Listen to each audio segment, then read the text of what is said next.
Hi పిల్లలు, ఇప్పుడు మనం కొన్ని బిలియన్ సంవత్సరాల వెనక్కి వెళ్ళి మన గురించి మనం తెలుసుకోబోతున్నాము. మనుషులు ఎక్కడి నుంచి వచ్చారు, ఎవరు మనల్ని భూమిపైకి తీసుకువచ్చారు, లేదా మనం ఇక్కడే పుట్టామా, లేదా అంతరిక్షం నుండి వచ్చామా? ఇది సాధారణ ప్రశ్నలా కనిపించినా దీని వెనుక కోట్ల సంవత్సరాల కథ ఉంది. అది దేవుళ్ళు లేదా మంత్రాల కథ కాదు, ఇది సైన్స్ చెబుతున్న నిజమైన కథ. సముద్రంలో పుట్టిన సూక్ష్మజీవం నుంచి నేటి రాకెట్ల వరకు మన ప్రయాణం ఎలా జరిగిందో అడుగడుగునా తెలుసుకుందాం. అయితే పిల్లలు, సుమారు 46 కోట్ల సంవత్సరాల క్రితం భూమి మనం ఇప్పుడు చూస్తున్న నీలి గ్రహం కాదు. ఆ సమయంలో అది వేడిగా మరిగే అగ్నిగుండంలా, మొత్తం గ్రహం మబ్బులతో, దట్టమైన వాయువులతో కప్పబడి ఉండేది. ఆకాశం ఎర్రటి మంటల వెలుగుతో నిండిపోయి ఎక్కడ చూసినా అగ్నిపర్వతాల గర్జనలు మాత్రమే వినిపించేవి. అది జీవం పుట్టకముందు ఉన్న భూమి, ఒక అద్భుతమైన ఆరంభం.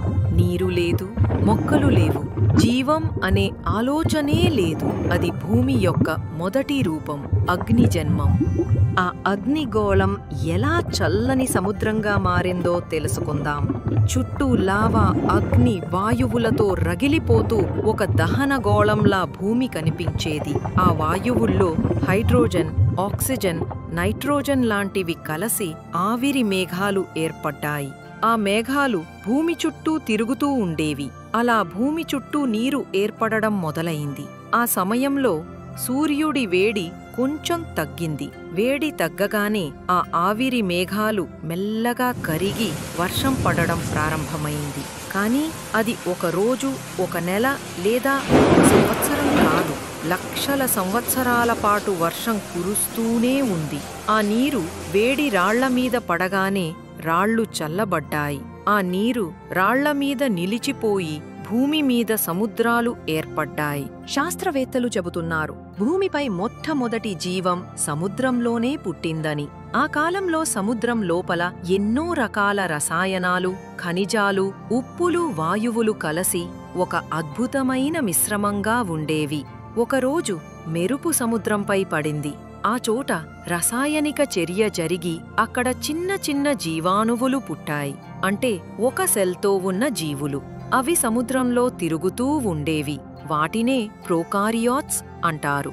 ఇవి సుమారు 3 నుండి 4 బిలియన్ సంవత్సరాల క్రితం పుట్టిన ప్రపంచంలోనే మొదటి జీవులు అని శాస్త్రవేత్తలు నమ్ముతున్నారు. కొన్ని కోట్ల సంవత్సరాల తరువాత జీవం సముద్రాల్లో విస్తరించింది. ఈ చిన్న చిన్న మొక్కలలాంటి సూక్ష్మజీవులు సముద్ర జలాల్లో పెరిగి ఆక్సిజన్ని ఉత్పత్తి చేయడం ప్రారంభించాయి.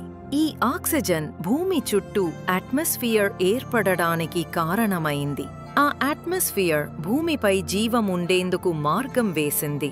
తరువాత కొన్ని జీవులు సముద్రాల నుండి బయటికు వచ్చి భూమిపై జీవించడం ప్రారంభించాయి.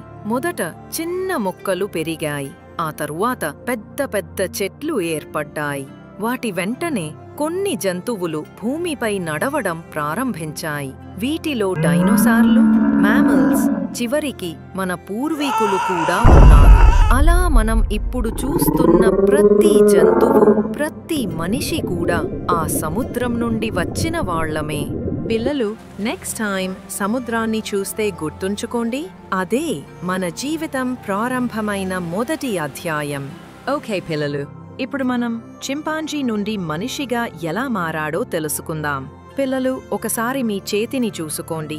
అదే చెయ్యి ఒకప్పుడు చెట్ల మీద ఊగే కోతుల చేతి లాంటిదే. అవును పిల్లలు, మన ప్రయాణం ఒక చిన్న కోతితోనే మొదలైంది. అది ఎలా జరిగిందంటే, సుమారు 70 లక్షల సంవత్సరాల క్రితం ఆఫ్రికా అడవుల్లో చింపాంజీ లాంటి జీవులు ఉండేవి. అవి చెట్ల మీద ఊగుతూ పండ్లు తింటూ ఉండేవి. వాటిలో కొన్ని నేల మీదకు దిగి 2 కాళ్లతో నడవడం మొదలుపెట్టాయి. అందుకే వాటిని ఆస్ట్రోలాపిథిక్స్ అని పిలిచారు. అంటే మనిషి లక్షణాలు ఉన్న చింపాంజీ అన్నమాట. తర్వాత కొద్ది కొద్దిగా వాటి తల పెద్దదైంది, మేధస్సు పెరిగింది, ప్రమాదాల నుండి తప్పించుకోవడానికి, ఆహారం సంపాదించడానికి తెలివి పెరిగింది. ఇలా కోతి నుంచి మనిషి వైపు మార్పు మొదలైంది. కొన్ని సంవత్సరాలు గడిచాక మన పూర్వీకులు ఒక అద్భుతమైన విషయం నేర్చుకున్నారు. వాళ్ళు రాళ్లను ఒకదానితో ఒకటి కొట్టి ముక్కలుగా చేసేవారు. ఆ ముక్కలు పదునుగా ఉండేవి. వాటిని వేట కోసం లేదా తమను తాము రక్షించుకోవడానికి ఉపయోగించేవారు. ఇలాగే మనిషి చరిత్రలో ఒక కొత్త అధ్యాయం ప్రారంభమైంది. మొదటిసారి మన పూర్వీకులు ఆయుధం సృష్టించారు. అది ఏదో లోహం కాదు, యంత్రం కాదు, ఒక సాధారణ రాయి మాత్రమే. అయితే పిల్లలు, మొదట మన పూర్వీకులు అడవుల్లో పండ్లు, ఆకులు, గింజలు మరియు మాంసం కూడా తిని జీవించేవారు. అందుకే వారిని ఓమ్నివోర్స్ అంటారు. ఒకరోజు రాళ్లు ఒకదానితో ఒకటి కొట్టగా చిన్న చిన్న మినుగు చినుకులు వచ్చాయి. ఆ మినుగు పొడి ఆకుల్లో పడింది. అలా పుట్టింది అగ్ని. ఆ అగ్ని మనిషికి స్నేహితుడిగా మారింది. ఆహారం వండడం, చలి నుండి రక్షించుకోవడం, అడవిలో జంతువుల నుండి కాపాడుకోవడం, ఇవన్నీ ఆ అగ్నితోనే మొదలయ్యాయి. వాళ్ళు చిన్న చిన్న గుహల్లో నివసిస్తూ రాత్రిళ్ళు అగ్ని వెలిగించి తమను తాము రక్షించుకునేవారు. తరువాత కాలంలో వాళ్ళు మాటలు నేర్చుకున్నారు. ఆ, ఊ, ఊ అంటూ మొదలై క్రమంగా భాషగా మారింది. ఇది మనిషిని జంతువుల కంటే తెలివైన వాడిగా మార్చింది.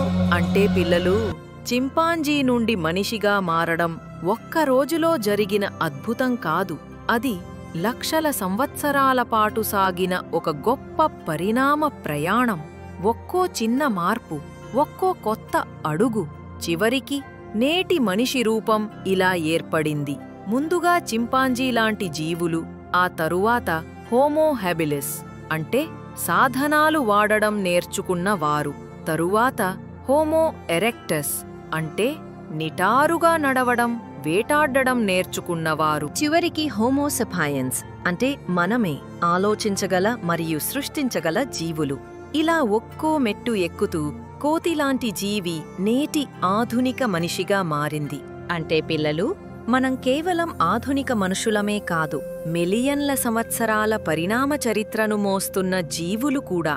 తర్వాత మీరు అద్దంలో మీ ముఖం చూసినప్పుడు గుర్తుంచుకోండి, మీ రూపంలో ఆ ప్రాచీన కోతి ప్రయాణం దాగి ఉంది. అది మీలోనే జీవిస్తోంది. నీ కథలో భాగంగా కాలం గడుస్తూ ఆ కోతులే మనుషులుగా మారిపోయారు. అడవుల మధ్యన వేటాడిన వాళ్ళు ఇప్పుడు అంతరిక్షంలో నడుస్తున్నారు. రాళ్లతో వేటాడిన చేతులు ఇప్పుడు మొబైల్ ఫోన్లు, కంప్యూటర్లు వాడుతున్నాయి. అప్పుడు మాటలే లేకుండా సంకేతాలతో మాట్లాడిన మన పూర్వీకులు ఇప్పుడు ఒక బటన్ నొక్కితే ప్రపంచమంతా వినిపిస్తోంది. మనిషి మార్పు ఆపలేడు, ఎందుకంటే మార్పే జీవం. అడవుల్లో పుట్టిన మన జాతి ఇప్పుడు జ్ఞానంతో ప్రపంచాన్ని వెలిగిస్తోంది. కానీ గుర్తుంచుకోండి పిల్లలు, మన పరిణామం ఇంకా ఆగలేదు. ఇంకా ముందుంది భవిష్యత్తు. ఎక్కడో ఒకరోజు మనిషి మరొక గ్రహంపై కొత్త జీవం సృష్టించవచ్చు కూడా. అదే మనిషి కథ, అదే పరిణామం యొక్క మంత్రం. చిన్న కోతి నుండి శాస్త్రజ్ఞుడిగా మారిన ఇది మన ప్రయాణం, మన అద్భుతం. మరి మీరు రేపటి పరిణామంలో మీ పాత్ర ఏమిటి? ఆలోచించండి పిల్లలు. భవిష్యత్తు మీ చేతుల్లోనే ఉంది. సరే పిల్లలు, ఇలాంటివే మరిన్ని ఆసక్తికరమైన కథలు, వీడియోల కోసం దూలాలి కిడ్స్ను సబ్స్క్రైబ్ చేయడం మర్చిపోకండి. వీడియో నచ్చితే లైక్ చేయండి, షేర్ చేయండి. తరువాతి వీడియోలో మళ్ళీ కలుద్దాం. Bye bye.